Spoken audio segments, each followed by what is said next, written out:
ሰላም ውድ የዩቲዩብ ቤተሰቦች እንደምን አላችሁ? ዛሬ እንግዲህ በሌላ ቪዲዮ ተገናኝተናል። ዛሬ እንግዲህ በዚህ ቪዲዮ ላይ የምንመለከተው ስለ ዚንክ ነው። እንግዲህ ዚንክ በሰውነታችን ውስጥ በትንሽ መጠን የሚገኝ ቢሆንም ለጤናችን ያለው ፋይዳ ግን እጅግ በጣም ከፍተኛ ነው። እንግዲህ በሰውነታችን ውስጥ ከ300 በላይ ለሚሆኑ ኬሚካል ሂደቶች ወይም ሪያክሽኖች እንዲከናወኑ የግድ አስፈላጊ የሆነ ማዕድን ነው ማለት ነው ዚንክ። እንግዲህ ሰውነታችን ዚንክ በራሱ ማምረት ወይም ደግሞ ለረጅም ጊዜ አከማችቶ ማቆየት ስለማይችል ከምንመገበው ምግብ ማግኘት ይኖርብናል ማለት ነው። እንግዲህ ዛሬም በዚህ ቪዲዮ ላይ እንግዲህ የዚንክ ጥቅሙ ምንድነው፣ እንዲሁም ከምን አይነት ምግቦች ዚንክን ታገኛላችሁ የሚለውን እንግዲህ በዚህ ቪዲዮ ላይ እንግዲህ አንድ የምናይ ይሆናል ማለት ነው። እንግዲህ ከዛ በፊት ሁላችሁም ይሄንን ቪዲዮ ላይክ በማድረግ ጀምሮ እንዲሁም ለዚህ አስተማሪ ቻናል አዲስ ከሆናችሁ ሰብስክራይብ በማድረግ ቤተሰቡ ነው። አሁን እንግዲህ በቀጥታ ወደ ጉዳይ ሳልፍ እንግዲህ ከዚንክ ጥቅሞች ውስጥ መሃል እንግዲህ አንደኛውና የመጀመሪያው እንግዲህ በሽታ የመከላከል አቅምን ይገነባል። እንግዲህ ማለት በእንግሊዝኛው ኢሚዩኖ ሲስተም የምንለውን ማለት ነው። እንግዲህ የበሽታ ተከላካይ ነጭ የደም ሕዋሳት በአግባቡ እንዲዳብሩና እንዲሰሩ ይረዳል። ይህም እንግዲህ ሰውነታችን ኢንፌክሽኖችን እንዲዋጋ፣ ቁስል ቶሎ እንዲድን እና እንደ ጉንፋን ያሉ የተለመዱ በሽታዎች የቆይታ ጊዜያቸውን እንዲቀንስ ያደርጋል ማለት ነው። እንግዲህ በሰውነታችን ውስጥ ያለው የዚንክ መጠን ዝቅተኛ የሆኑ ሰዎች ለተለያዩ በሽታዎች በተደጋጋሚ የመጋለጥ እድላቸው ከፍተኛ ነው ማለት ነው። ስለዚህም ዚንክ እንግዲህ በሽታን ከመከላከል አቅም አንጻር እጅጉን ጠቃሚ ማዕድን ነው ማለት ነው። ሌላውና ሁለተኛው እንግዲህ ለዚንክ ጠቀሜታ ማለት ነው እንግዲህ ለአካላዊ እድገትና ለችሎታ መዳበር ነው። እንግዲህ በተለይ ለነፍሰ ጡር እናቶች፣ ለህፃናትና ለታዳጊዎች ዚንክ እጅግ በጣም ወሳኝ ወይም አስፈላጊ ነው። እንግዲህ የህዋሳት ወይም ደግሞ የሴሎች እድገት እንዲፋጠን፣ ዲኤንኤ እንዲመረትና ፕሮቲን እንዲዘጋጅ ሲንተታይዝ ወይም ደግሞ ይረዳል ማለት ነው። እንግዲህ በቂ ዚንክ የማታገኙ ከሆነ ወይም ደግሞ እናንተም ሆነ ሌሎች ህፃናት በተለይ የበቂ ዚንክን የማያገኙ ከሆነ የእድገት መዘግየት ወይም ደግሞ መቀንጨር ሊያጋጥማቸው ይችላል ማለት ነው። እንግዲህ ሌላኛው ለቆዳ ጤንነትና ለቁስል ፈውስ ነው።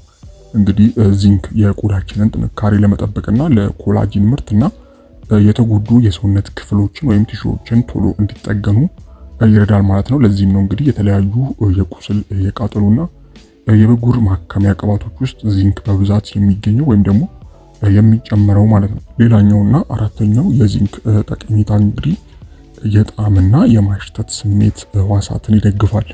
እንግዲህ የዚንክ እጥረት የምግብ ጣዕምን እንዳናውቅ ወይም ደግሞ የምግብ ፍላጎት ጭራሹኑ እንዲቀንስ ሊያደርግ ይችላል። በተጨማሪም እንግዲህ ቫይታሚን ኤ ከጉበት ወደ አይን እንዲጓጓዝ በማገዝ በተለይ እንግዲህ በጨለማ ወይም በድንግዝግዝ ጊዜ በደንብ እንድታዩ ይረዳችኋል ማለት ነው። ስለዚህም ከስሜት ህዋሳት ጋር ተያይዞ የአይን የምላስንና የአፍንጫን እንግዲህ ሁኔታን ትንሽ ጠንከር ብሎ እንዲሰራ የሚያደርግ ይሆናል ማለት ነው። ስለዚህ ዋነኞቹ የዚንክ ጠቀሜታዎች እነዚህ አራቱ ከላይ የነገርኳችሁ ናቸው ማለት ነው። አንደኛው እንግዲህ በሽታ የመከላከል አቅምን መገንባቱ፣ ለአካላዊ እድገትና ችሎታ መዳበር መርዳቱ፣ እንዲሁም ለቆዳ ጤንነትና ለቁስል ፈውስ መርዳቱና የጣዕምና የማሽተት የስሜት ህዋሳትን መደገፉ ዋነኛ የዚንክ ጠቀሜታ ነው ማለት ነው። ሌላው እንግዲህ ዚንክን ከየት እናገኛለን ወደሚለው ስናልፍ እንግዲህ ዚንክን ለማግኘት እንግዲህ የተመጣጠነ ምግብ መመገብ በቂ ነው። በተለይ እንግዲህ የእንስሳት ተዋጽኦች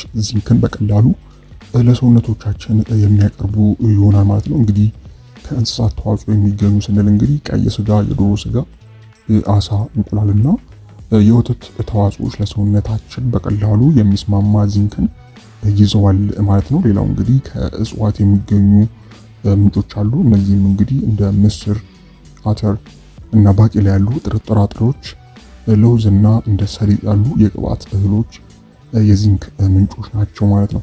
ሆኖም እንግዲህ ከእጽዋት የሚገኘው ዚንክ ከእንስሳት ተዋጽኦ እንደሚገኘው በቀላሉ በሰውነታችን ላይ ላይመጠጥ ስለሚችል የተለያዩ ምግቦችን ቀላቅሎ መመገብ ይመከራል ማለት ነው። በተለይም እንግዲህ በቃ ምርጫችሁን አንደኛው ከእንስሳት ተዋጽኦ ከሚገኘው የተሻለ መሆን አስፈላጊ ነው ማለት ነው። ስለዚህ አስቀድማችሁ የእንስሳት ተዋጽኦ የሆኑትን መመገቡ አስፈላጊ ነው ማለት ነው። ሌላው እንግዲህ ማስተዋል ያለባችሁ ጉዳይ እንግዲህ የምግብ ገደብ ያለባቸው ሰዎች ወይም ደግሞ ዚንክን በምግብ ብቻ ማግኘት ለሚቸገሩ ለምሳሌ ቬጂቴሪያኖች ወይም ደግሞ አትክልቶችን ብቻ ለሚመገቡ ነፍሰ ጡር እናቶች ወይም ደግሞ የምግብ መፈጨት ችግር ያለባቸው ሰዎች የዚንክ ሰፕሊመንትን እንዲወስዱ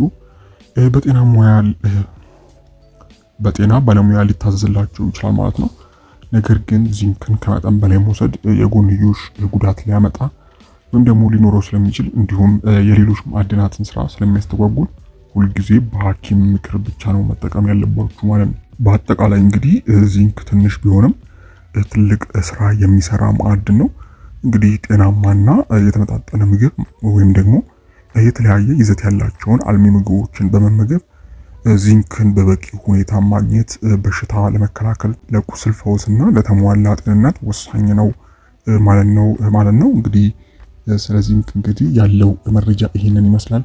በተለይም እንግዲህ ዚንክን ለማግኘት የእንስሳት ተዋጽኦች ተመራጭ ነው።